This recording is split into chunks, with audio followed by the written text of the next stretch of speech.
محترم سامعین و ناظرین، نبی کائنات صلی اللہ علیہ وسلم نے اپنی مبارک زندگی میں بہت سے خواب دیکھے۔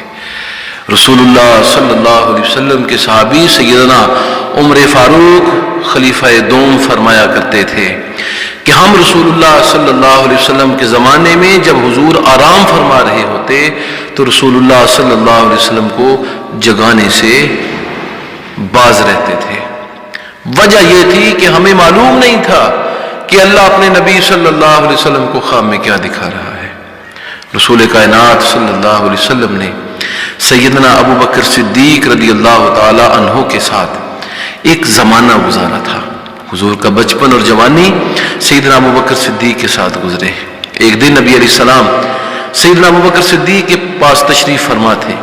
حضور نے فرمایا، ابوبکر صدیق، میں نے خواب میں دیکھا کہ کچھ بکریاں ہیں جن کو میں نے دیکھا وہ میرے پیچھے آ رہی ہیں، کچھ کالی بکریاں ہیں اور ان کے پیچھے کچھ سفید بکریاں ہیں۔ سیدنا ابوبکر صدیق نے عرض کیا، یا نبی اللہ، یہ تو بشارت ہے، رب تعالیٰ عرب کے بعد عجم کو بھی آپ کو امتی بنا دے گا اور عجمی لوگ بھی آپ کی امت میں شامل ہو جائیں گے۔ تو رسول کائنات صلی اللہ علیہ وسلم کے اس خواب کی تعبیر سیدنا ابوبکر صدیق رضی اللہ تعالیٰ عنہ نے اپنی فراست سے بیان کی۔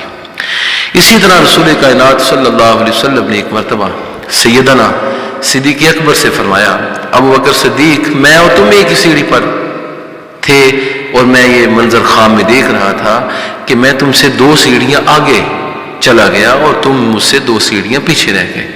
سیدنا صدیق اکبر نے عرض کیا، یا نبی اللہ، رب تعالیٰ آپ کو مجھ سے 2 برس کے قریب پہلے بلا لے گا اور میں 2 برس کے قریب آپ کے بعد زندہ رہوں گا۔